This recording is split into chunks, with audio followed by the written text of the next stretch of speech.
ಎಲ್ಲರಿಗೂ ನಮಸ್ಕಾರ. ನಿಮಗೆ ಸಾಲ ತುಂಬ ಜಾಸ್ತಿ ಆಗಿದೆಯಾ? ಸಾಲದಿಂದ ವಿಮುಕ್ತಿ ಆಗ್ತಾನೆ ಇಲ್ವಾ? ಎಷ್ಟೇ ಕಷ್ಟಪಟ್ಟರೂ ಸಾಲ ತೀರ್ತಾನೆ ಇಲ್ವಾ? ಸಾಲದ ಮೇಲೆ ಬಡ್ಡಿ ಬೆಳೀತಾ ಹೋಗ್ತಾ ಇದೆಯಾ? ಏನೇ ಮಾಡಿದ್ರೂ ಸಾಲ ತೀರ್ತಾ ಇಲ್ಲ ಅನ್ನೋ ಸ್ಟೇಜಲ್ಲಿ ನೀವಿದ್ದರೆ ನಾನು ಹೇಳೋವಂಥ ಒಂದು ಸ್ತೋತ್ರನ 41 ದಿನ ಪಠಿಸಬೇಕು. ಕಂಟಿನ್ಯೂಸ್ ಆಗಿ ಪಠಿಸಬೇಕು, ಬ್ರೇಕ್ ಇರಬಾರ್ದು. ಹೆಣ್ಮಕ್ಳಾದರೆ ಪೀರಿಯಡ್ಸ್ ಟೈಮಲ್ಲಿ 5 ದಿನ ಬ್ರೇಕ್ ಬಿಟ್ಬಿಟ್ಟು ಕಂಟಿನ್ಯೂ ಮಾಡಬೇಕು. ಈ 41 ದಿನ ಮನೇಲಿ ನಾನ್ ವೆಜ್ ಮಾಡಬಾರ್ದು, ನೀವು ನಾನ್ ವೆಜ್ ತಿನ್ನಬಾರ್ದು. ಇದನ್ನು ಬ್ರಹ್ಮ ಮುಹೂರ್ತದಲ್ಲೇ ಮಾಡಬೇಕು. ಬೆಳಗ್ಗೆ 3:30ಯಿಂದ 5:30 ಒಳಗೇ ಮನೆಯಲ್ಲಿ ಪೂಜೆ ಮಾಡಿ ನಂತರ ಈ ಸ್ತೋತ್ರನ ಹೇಳಬೇಕು. ಬೆಳಗ್ಗೆ ಆಗೋದೇ ಇಲ್ಲ ಮೇಡಮ್ ಅಂದರೆ ಸಂಜೆ ಹೊತ್ತು ಮಾಡ್ಬೋದು. ಸಂಜೆ 6 ಗಂಟೆಯಿಂದ 6:30 ಮಧ್ಯದಲ್ಲಿ ಈ ಸ್ತೋತ್ರನ ಹೇಳಬೇಕು. ಒಂದೇ ಸಲ ಹೇಳಿದ್ರೆ ಸಾಕು. ಸ್ನೇಹಿತರೆ, ಒಂದು ವಿಷಯನ ನೆನ್ಪಿಟ್ಕೊಳ್ಳಿ. ನೀವು ಕಷ್ಟಪಟ್ಟು ದುಡಿತಾ ಇದ್ರು, ಸಾಲ ತೀರ್ಸೋಕ್ಕೆ ತುಂಬ ಟ್ರೈ ಮಾಡ್ತಾಯಿದ್ರು, ಯಾವುದೋ ಒಂದು ಅಡೆತಡೆಗಳು ಬರ್ತಾಯಿದೆ, ಸಾಲ ತೀರ್ಸಕ್ಕೆ ಹೋಗ್ತಾ ಇರ್ತೀರ, ಅಷ್ಟೊತ್ತಿಗೆ ಇನ್ನೊಂದು ಪ್ರಾಬ್ಲಮ್ ಬಂದುಬಿಡುತ್ತೆ, ಇಲ್ಲಿ ಕೊಡಬೇಕಾಗಿರುವಂಥ ದುಡ್ಡನ್ನ ಅಲ್ಲಿಗೆ ಹೋಗ್ಬಿಡುತ್ತೆ, ಎಕ್ಸ್ಟ್ರಾ ಖರ್ಚುಗಳು ಬರ್ತಿರುತ್ತೆ. ಹೀಗೆ ಏನಾರ ತೊಂದರೆಗಳು ಆಗ್ತಾಯಿದ್ರೆ ಅದೆಲ್ಲ ಸರಿ ಹೋಗುತ್ತೆ. ಇದು ನಾನು ಓನಾಗೇನೋ ಹೇಳ್ತಾ ಇಲ್ಲ, ವೇದ ಪಂಡಿತರು ಇದನ್ನು ತುಂಬ ವರ್ಷಗಳಿಂದ ಹೇಳ್ತಾ ಇದ್ದಾರೆ. ನಿಮಗೆ ನಂಬಿಕೆ ಇದ್ದರೆ ಫಾಲೋ ಮಾಡಿ. ಬನ್ನಿ ಋಣ ವಿಮೋಚನಾ ಸ್ತೋತ್ರನ ಹೇಳೋಣ. ಧ್ಯಾನಂ ವಾಗೀಶ ಯಸ್ಯ ವದನೆ ಲಕ್ಷ್ಮೀರ್ಯಸ್ಯ ಚ ವಕ್ಷಸಿ ಯಸ್ಯಾಸ್ತೆ ಹೃದಯೇ ಸಂವಿತಂ ನೃಸಿಂಹಮಹಂ ಭಜೆ. ಅಥ ಸ್ತೋತ್ರಂ ದೇವತಾಕಾರ್ಯಸಿದ್ಧ್ಯರ್ಥಂ ಸಭಾಸ್ತಂಭಸಮುದ್ಭವಂ ಶ್ರೀ ನೃಸಿಂಹಂ ಮಹಾವೀರಂ ನಮಾಮಿ ಋಣಮುಕ್ತಯೇ. ಲಕ್ಷ್ಮಲಿಂಗಿತವಾಮಾಂಕಂ ಭಕ್ತಾನಾಂ ವರದಾಯಕಂ ಶ್ರೀ ನೃಸಿಂಹಂ ಮಹಾವೀರಂ ನಮಾಮಿ ಋಣಮುಕ್ತಯೇ.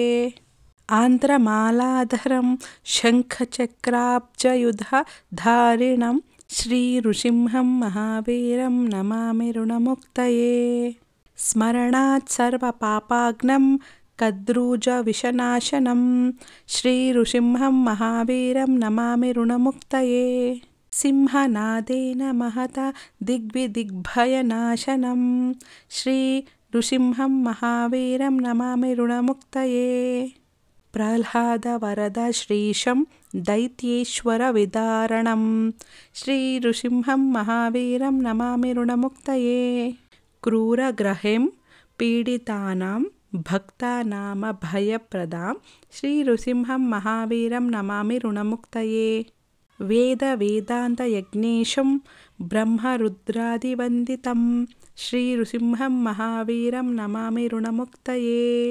ಇತ್ತಂ ಯಃ ಪಠೇತೆ ನಿತ್ಯಂ ಋಣಮೋಚನ ಸಿದ್ಧಯೇ ಅನೃಣೋ ಜಾಯತೆ ಶೀಘ್ರಂ ಧನಂ ವಿಪುಲಮಾಪ್ನುಯಾತ್.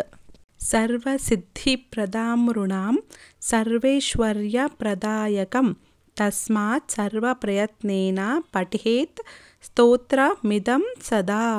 ಇತಿ ಶ್ರೀ ನೃಸಿಂಹಂ ಪುರಾಣೇ ಋಣಮೋಚನ ಶ್ರೀ ನೃಸಿಂಹ ಸ್ತೋತ್ರಂ. ಸ್ನೇಹಿತರೆ, ನಾನು ವೇದ ಪಂಡಿತಳಲ್ಲ, ನನ್ನ ಉಚ್ಚಾರಣೆಯಲ್ಲಿ ತಪ್ಪುಗಳಿರ್ಬೋದು, ದಯವಿಟ್ಟು ಕ್ಷಮೆ ಇರಲಿ. ನಿಮಗೆ ಯೂಟ್ಯೂಬಲ್ಲಿ ಋಣ ವಿಮೋಚನಾ ಸ್ತೋತ್ರ ಅಂತ ಟೈಪ್ ಮಾಡಿ, ತುಂಬ ವಿಡಿಯೋಸ್ ಇದೆ. ವೇದ ಪಂಡಿತರು ಸರಿಯಾಗಿ ಅಂದರೆ ಕರೆಕ್ಟ್ ಪ್ರೊನೌನ್ಸಿಯೇಷನ್ ಉಚ್ಚಾರಣೆ ಹೇಳಿರುವಂತಹ ವಿಡಿಯೋಸ್ ನಿಮಗೆ ತುಂಬ ಇದೆ. ಅದನ್ನು ನೋಡಿಕೊಂಡು ನೀವು ಕಲಿಬೋದು. ನೀವು ಕಷ್ಟಪಟ್ಟು ಕೆಲಸ ಮಾಡಿ ಸಾಲ ತೀರ್ಸೋದಕ್ಕೆ ಟ್ರೈ ಮಾಡಿ. ಜೊತೆಗೆ ಪೂಜೆ ಮಾಡಬೇಕಾದ್ರೆ ಈ ಸ್ತೋತ್ರನ ಹೇಳ್ಕೊಂಡ್ರೆ ಖಂಡಿತವಾಗ್ಲೂ ಒಂದು 41 ದಿನದಲ್ಲೇ ನಿಮ್ಮ ಸಾಲ ಬಾಧೆ ತೀರುತ್ತೆ. ನಂಬಿ ಮಾಡಿ, ದೇವ್ರು ಒಳ್ಳೇದು ಮಾಡ್ತಾರೆ. Thanks for watching. ನಿಮ್ಗೆ ಇಷ್ಟ ಆದರೆ ವಿಡಿಯೋ ಲೈಕ್ ಮಾಡಿ. ನಿಮ್ಮ ಫ್ರೆಂಡ್ಸಲ್ಲಿ ಯಾರಿಗಾದ್ರೂ ತುಂಬ ಸಾಲ ಆಗ್ತಾಯಿದೆ, ತುಂಬ ಪ್ರಾಬ್ಲಮ್ಸಲ್ಲಿದ್ದಾರೆ ಅಂದರೆ ಅವ್ರಿಗೆ ಈ ವಿಡಿಯೋನ ಶೇರ್ ಮಾಡಿ. ಜೈ ಹಿಂದ್, ಜೈ ಕರ್ನಾಟಕ ಮಾತೆ. ಸರ್ವೇ ಜನ ಸುಖಿನೋ ಭವಂತು.